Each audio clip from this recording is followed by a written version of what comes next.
Hello everybody, this is Don Young with So Young Designs, and I just want to welcome you back to another tutorial video. We are going to be working on the one for my next class. I've already made this table runner.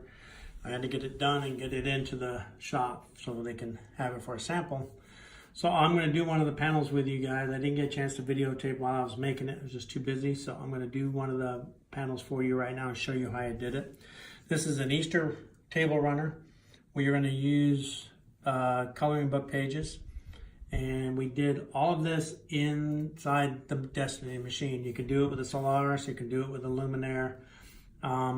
It's basically taking one of the built-in embroidery designs and then adding 2 coloring books to it.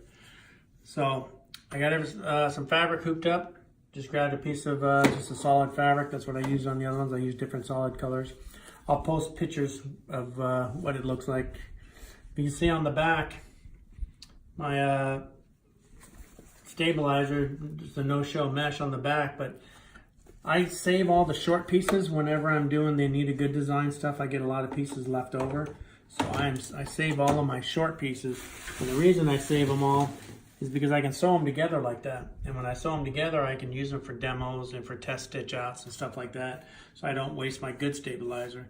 It's just a way of just, it only takes me 10-15 minutes to sew them all together. I just put them all in a big box, and when I fill the box, I sew them enough to get almost a full roll. So works out really good for my demo stuff. So enough of that. Let's go ahead and get going on this. I'm going to use my mouse so I can keep my hands out of the way of the camera here. So we are going to go into IQ Designer, and we are going to create a line image. I've done a couple of these before, so this should be nothing new, but for some people who haven't tried this or haven't had a chance to try it, or you want a refresher, this will help. So we're going to go ahead and use the USB, because I found this on Google. I downloaded the image, it's just a JPEG, and then put it on my USB jump drive. And it is stored in my classes, and it's under the Easter egg. And you can see there's one here for just a plain old Easter egg. I was using that just to make appliques, but this is one of them. That's one of the ones I haven't done yet. So this is the other one I did. So this is the one we're going to do tonight real quick. I'm going to try and get through this kind of quick, so it's not a long video. Of course, you can pause it and do the steps and then come back to it. So everything's selected. We're ready to go. So we're going to hit OK, and it's going to scan it. See, with the black and white image, it does really well. So it has no problems, no issues. Hit set. I got a red box around it. I can resize it if I want to, but if you go to the size button, you will see it's 6.3 by 4.6, or actually 4.7. So I'm actually pretty good on my size, because these blocks are going to be about an 8 by 8 or 7.5 by 7.5, somewhere right around there. So I'm not too worried about it. Size is good, so I'm okay with that. Hit OK. So we're going to do a combination of 2 things. We're going to set all the lines to, some are going to be stitches, all runs, some are going to be no stitches. We're going to fill these areas in different types of fills. We're going to use regular solid fills, and we're going to use a little bit of stippling. So let's start at the top of the egg, and we'll work our way around. So there's the whole egg. So what I'm going to do is go into line properties. I'm going to go onto here, and I'm going to choose a run stitch, a double run. I'm going to choose a color. I'm going to hit OK. You can see the pencil is highlighted, so I can draw. But I don't want to do that. I want to fill all these lines, and I don't want to draw them. So if I select the bucket, if I touch the line, everything turned red except for these ones in here and these ones here. Anything that was touching that line that I touched will turn that stitch. If it's not touching, like these, they won't turn. I'll have to go in there and do them individually. So I can go ahead and go in here, and since I got it selected, I know I'm going to want that stitched. I know I'm going to want that stitched. I'm going to want that stitched. I'm going to want that done. That, and that, and that. Now on these bubbles that are in here, in the first one I did, I filled these little ones, and then I outlined them, and they were just too tiny. It didn't really look good, and it really wasn't worth doing. So what I'm going to do is I'm just going to stitch the big ones. So I'm just going to click on them and do that. You can see that little one right there is red. That little one right there is red. I don't want those red. This one in here, I'm not going to stitch these ones. I am going to stitch these ones. So I got to go in there and click those. But I can also see, if you hit the eraser key, hit the one size you want, and zoom in. I'm navigating with this screen, and then because if I do anything in here, it's going to make it a stitch or something. So I've got my eraser selected. So now if you can see, it's got a little red square. I always click on the blank area and drag to the area I want to erase. And so I'm just erasing that one. I don't want that one to stitch. And then I'm going down and I'm going to erase this one as well. And then I'm going to go to here. And when I fill this part, it's going to spill over that gate and come into here. If I fill this one, it's going to spill over and come into here. So since I've got a stitch already selected, I'm just going to take my pencil tool. I'm just going to touch right to there. I'm just going to touch right to there. And all I did is I just closed those gates. Now I'm going to fill these ones, but I'm not going to stitch these. So what I'm going to do is I'm going to go ahead and go into here. And I am going to go to no stitch, which won't let me choose a color. You can see it's grayed out. Set my bucket tool, and I'm just going to touch these different ones here. Okay. So to save on time and the length of this video, I am going to pause it for a minute. I'm going to get all these ones no stitch, and then I'll show you what I did, and we'll be right back. Okay, we're back, and I've got all these set to the no stitch. Now here's another thing that you can do if you want. You can take your eraser tool, you can set it to a pretty good size, and you can actually, instead of doing no stitch, you can actually erase these.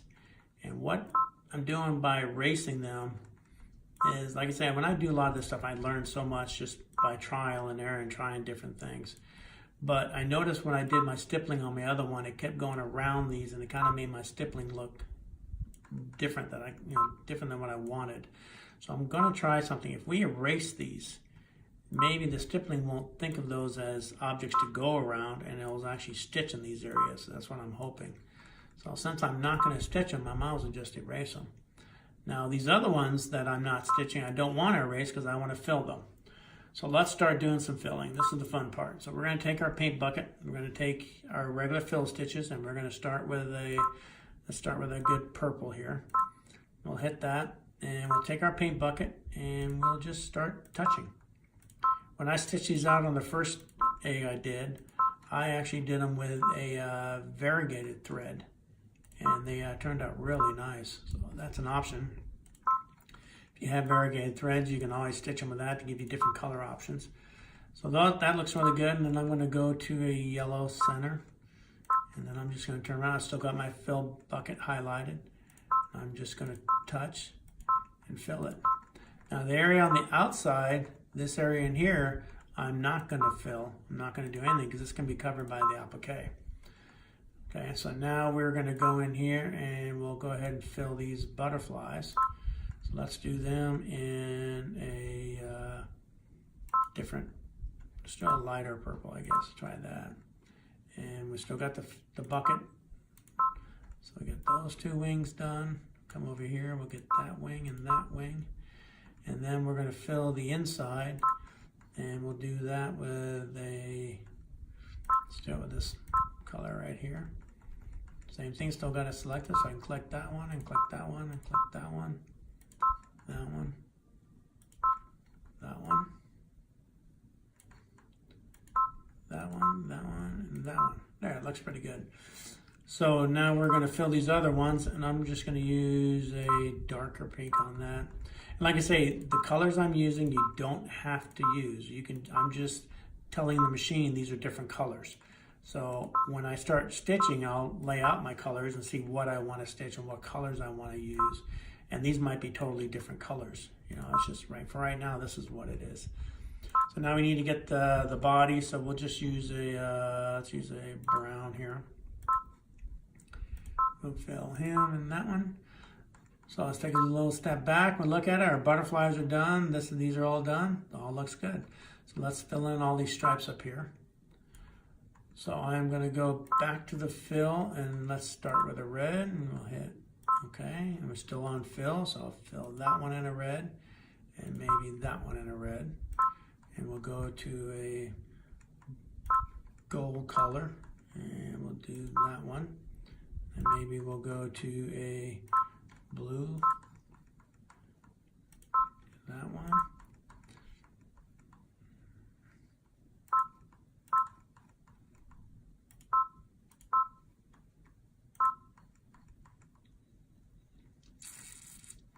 That's a good color I haven't used yet.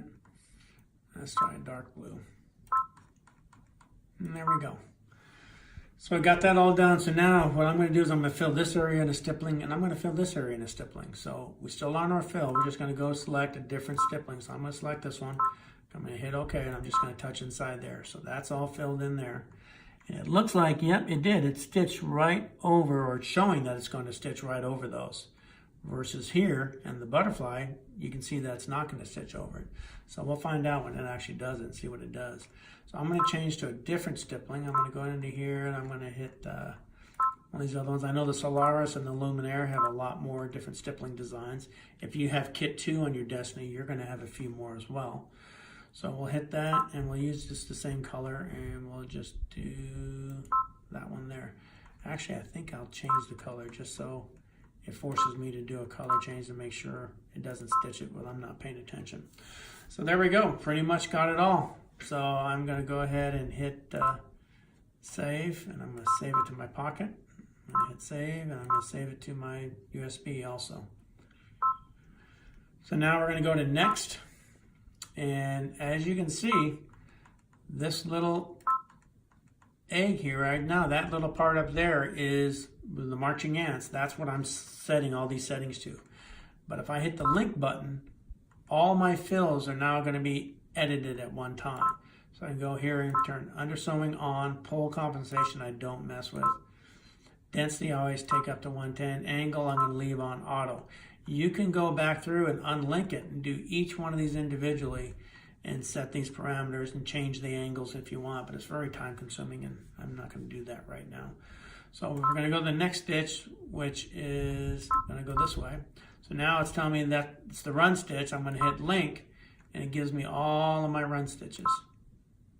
So all of my run stitches are together. So I'm good to go. I leave that. I never change it really. I leave it right where it's at. Now I'm going to hit preview.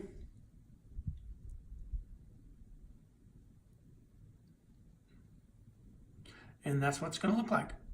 So it looks really good. So we're happy with it. We're going to go ahead and hit set. And we're going to hit OK. And now we're in embroidery. But before we do anything, this is going to be done on this hoop, which is a 9x9 hoop. So I am going to set this to stitch and do stippling and do my applique. So first step first is let's do the applique. If I select this shield button, it's going to create an applique. And if you look at that, it's created the placement stitch, it's created the tack down stitch, and it's created the satin stitch. And let me check on one thing real quick and I'll be right back. Here's what I want to check on real quick. This satin stitch, I wanted to see how wide is it going to be. Is it a 2 millimeter, 3 millimeter?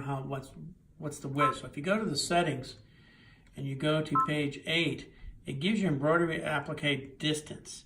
So I'm assuming that that's the distance of the applique, and it was originally set at 0. It looks like 120 is what it's set for default. So let's, I might take that down to there. Let's see what it does. I don't really see a noticeable difference, but we'll see what it does. So anyway, so that's the applique. So it's all set and ready to go. So now it's gonna do a placement stitch. I'm gonna place the fabric. It's gonna do a tack down stitch, and then I'm gonna do all my other stitching. And once all my other stitching is done, then I am going to do the final satin stitch. So one last thing I want to do is I want to do the stippling. So if you want to stipple around a design that you have currently set in embroidery, I don't have to go back to IQ and do it. If I select this button right here, what it does is you can see it drew a black line and my distance is 0. I can send that to IQ. So that shape is now in IQ. So if I want that shape later for something, I can use that. I can use it to do applique. I can do all kinds of stuff with it. But we have this button right here. It's a flower with stippling around it. If I click that, it's automatically going to put stippling around my design. I can set my hoop size. So if I have my largest hoop set and I do an 8x8, it's only going to do stippling in an 8x8, even though there's more room in the hoop. So this hoop, I think, is a 9x9. I can't remember the exact size of it. but that's going to fit in it just fine. So this is my spacing. I'm going to take that up. I usually always set it to about 252, somewhere around there.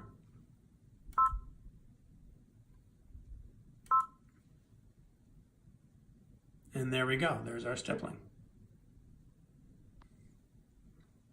Okay, so we got this ready to go, but what I wanted to show you, if you look at this stippling, it looks really good. But if you look at this stippling, I don't like it. I don't like it at all, and I don't really like how this one turned out either. So I did this to show you what you can do. You always want to save your design in iCUE before you go into the step where you set all your stitches, and it will save it in your pocket.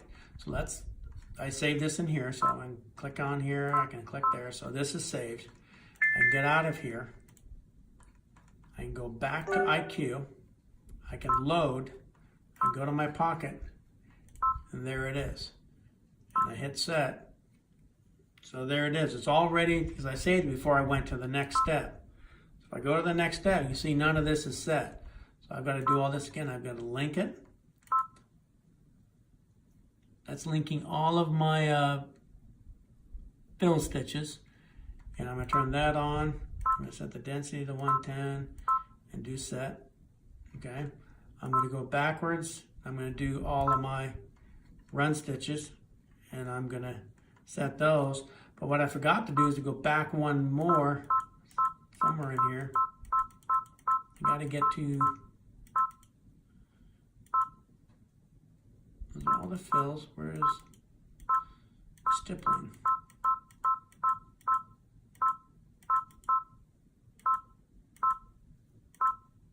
There it is. There's the first stippling right there. So I'm going to turn off the outline. I don't want that. I'm going to leave the angle where it's at, but I'm going to take this one down. It's about 55%. And we'll set that. And then we're going to hit the back key. I should get back to this other stippling here real quick.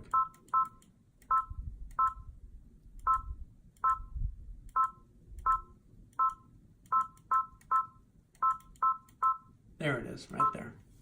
So there's the other stippling. So I'm going to set this down pretty small. And then I'm going to set this to 0. And I'll leave the run where it's at. So let's check that and see how it looks. We'll go to preview and we'll hit OK.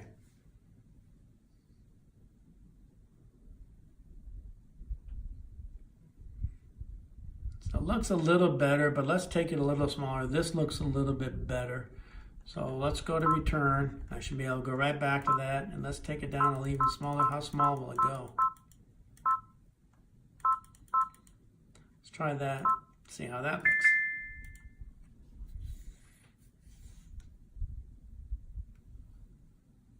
That's what happens when you're trying to stipple a small area.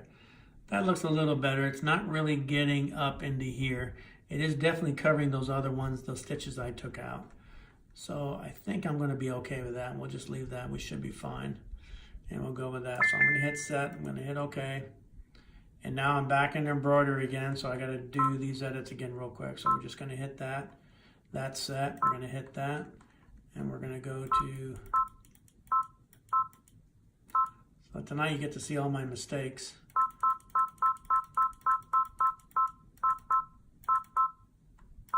But that's how we learn. You know, I learn a lot by my mistakes. Trust me. So that's all set. So now we'll go to preview. That looks perfect. I really like that. We're going to go to OK. We're going to go to embroidery. And it's going to want to do that first. But of course, we want to do the applique. For some reason, this thing doesn't want to do the applique first. It does it almost last. So there is your satin. There is your tack down. And there with the scissors icon is your placement. And you can see there's your run. So we're going to stitch out this one first. Then we're going to stitch out that one. And we're going to cut our fabric. And then we're going to hit 0. And we'll start here. We just got to make sure we stop it. And we cut the fabric and, you know, trim it. And then we'll do our satin. And then we'll do our stippling on it. So one other thing I want to notice, I want to show you guys on this, and I'll swing this over real quick, is that This is just fabric and the stabilizer. And what I forgot to do, and I did it on the other ones, is I'm going to go out in the back and I'm going to rehoop this. What I did on these is I put down a fusible fleece. I fused fusible fleece to the back of this fabric, and then I put it on top of the poly no-show mesh, and then I hooped it and stitched it. The reason is it gave it a little bit of a loft, gave it a little bit of density, and it helped to stabilize the fabric as well. And then it stitched everything out. So what I'm going to do is I'm going to go get this hooped up, get this all ready, and then we are going to stitch it out. And when it's all done, I'll show you what it looks like, and then I'll show you some pictures of what the quilt looked like at the end. And it should be a lot of fun. So stay tuned, and I'll be right back. Okay, we're back. You can see I got the mesh on the poly no-show mesh, and then I've also got the fusible fleece on the back there. So we're all ready to go. It just gives it a little bit more loft, so it'll stitch out a little bit better. So we're gonna get going here. I just got a simple gray thread there for right now because we're gonna do the applique first. So we'll let this run its course and see what it does.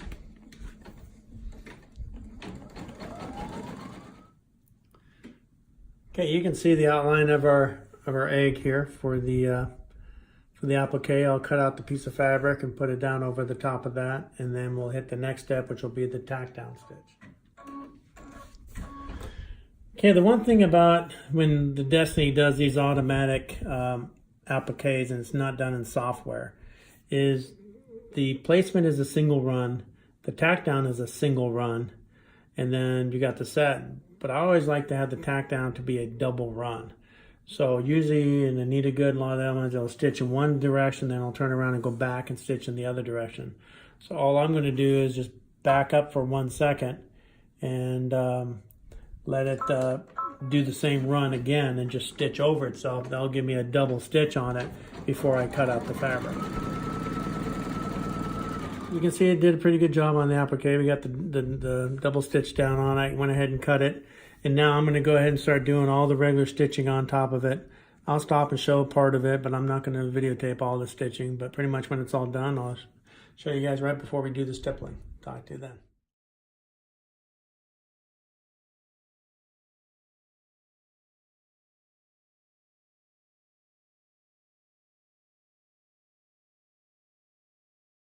Okay, everybody, it's all done. You can see how we finished it all up. And let me get it out of the hoop for you here, so you can take a look at it. I'm sorry, I'm kind of shaky here doing this on my phone. Now, I learned something while this thing was stitching out, and I'll show you what I figured out.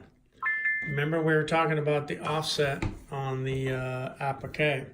If you look right here, you see the black line? That's where my egg outline is. You can see how far away the applique is. So when I went to the settings screen and set that distance, it wasn't the width of the satin stitch, it was the width of the offset. So I learned something about that. So that's why that satin is all the way kind of far away from the edge. So I'm going to show you here on the screen. If you go into the into that, I think it was on page right there, embroidery applique distance. Right now it's at 0.08, but it should be down to 0. If I had it down at 0, it would have put this stitch right along that stitch. And there wouldn't have been any offset. It would have been right on it. But because I had it set at that distance, it pulled it quite a ways away from the actual shape, made the actual outline bigger.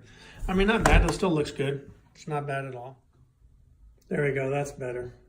Excuse the background. It's just a quilt that I'm working on. So here's the first egg that I did. Did it in bright colors. I wanted to be really bright as possible. If you look in there, you can see all the different stitches. But you can see on that one, on the applique, I was really close to the edge. So I didn't have that offset. It's actually sitting right there close on the edge. Okay.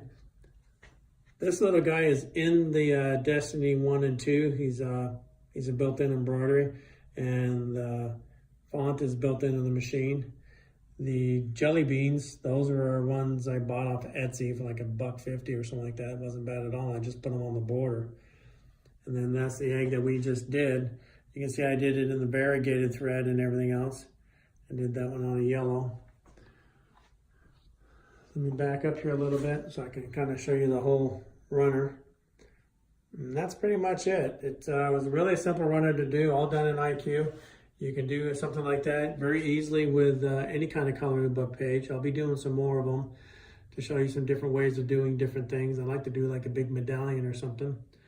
But this is going to post this on Facebook. It'll be on YouTube on So Young Designs Facebook page.